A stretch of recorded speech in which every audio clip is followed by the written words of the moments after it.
Hey guys, last video for today, otherwise you think that I only have like one shirt.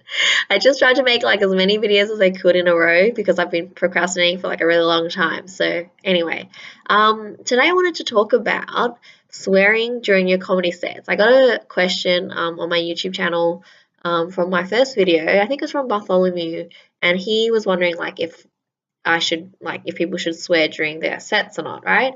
My comedy is pretty easygoing and family friendly, and I consider myself like a clean comedian because my jokes are not that dirty. Like they're pretty clean and family friendly.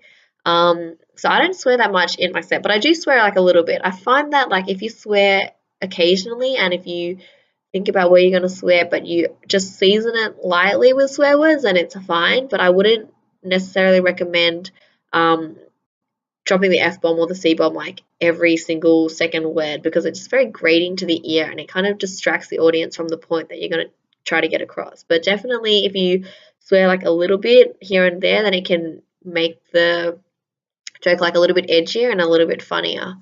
Um, so yes, that's what I think about swearing. Don't swear too much. Just swear a little bit. And I like swear every day in real life. Like I hope my mom's not watching this, but I do. I swear like, under my breath all the time, right? So just do whatever you usually do, but if you swear quite a lot, then maybe pare it back a little bit just because the audience finds it a little bit distracting and kind of grating, and they're not going to focus on your storyline because it's like disruptive, disrupts the flow of the story.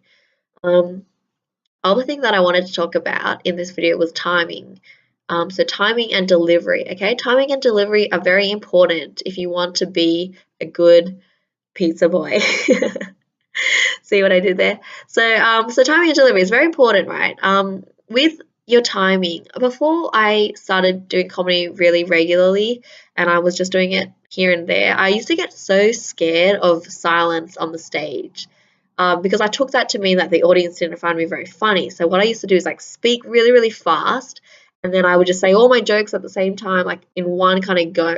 And I wouldn't give the audience the chance to like pause and think about the joke and really appreciate the joke. I like to think that when you're telling a really good joke, it's kind of like you're surfing a little bit, right? Like you want to tell the joke and then like ride that wave of laughter. Like don't go into the next joke straight away. Like give the audience a little bit of time to like really appreciate that joke, and then you can like bask in the glory of their laughter, like really appreciate that humor. You've done really well. So give the audience that time to like laugh at the joke and just ride that out, right?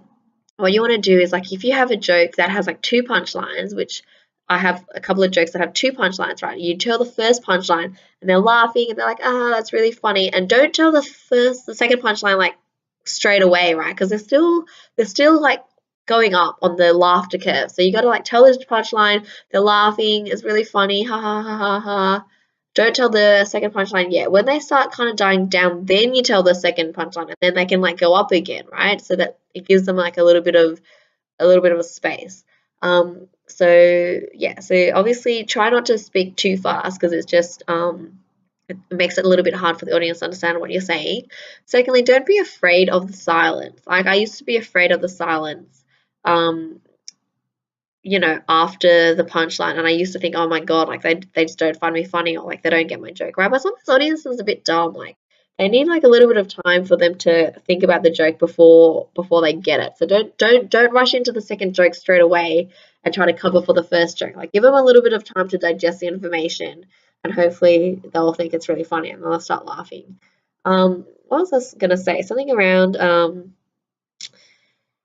I can't remember. I was gonna say something else. I used to not pause too much between my last sentence and then the punchline. I used to kind of like say the last sentence and then say the punchline like super fast because I was scared that someone would come in with like the punchline. But I found that like even though I've done the same jokes like quite a number of times, like no one has ever shouted out the punchline, either because like they don't know what the punchline is or because they don't want to make me cry by shouting it out. Like I don't think people in the audience are not there to like stomp on your parade. Like they're just there to be a happy participant in the audience, right? So just before you say your punchline, give it a little bit of like room to like let the joke settle. before you say the punchline, because then it makes it like more enjoyable for the audience if there's like a little break. It kind of builds the tension up a little bit before you hit them with a punchline.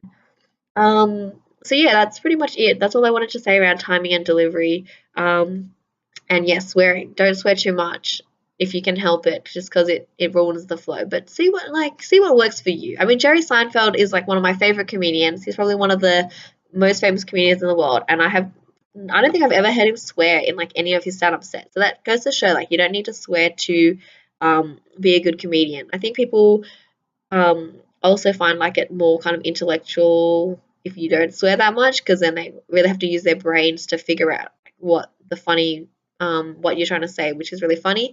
And it's also really good because then like you can get booked for different types of gigs, like corporate gigs or like emceeing events where they need someone who's pretty like a funny person, but he doesn't swear that much because they might have like a gala event or a charity event and they don't want someone that like swears a lot. So try to pare back. Like, don't rely on the swear words for your jokes. Don't rely on the swear words to be the punchline. Is basically what I'm trying to say. All right, that's it from me. I hope that you guys really enjoyed this video. Please let me know what other things you want me to cover so I can get on a roll again and start making all these videos for you guys. Thank you. Bye.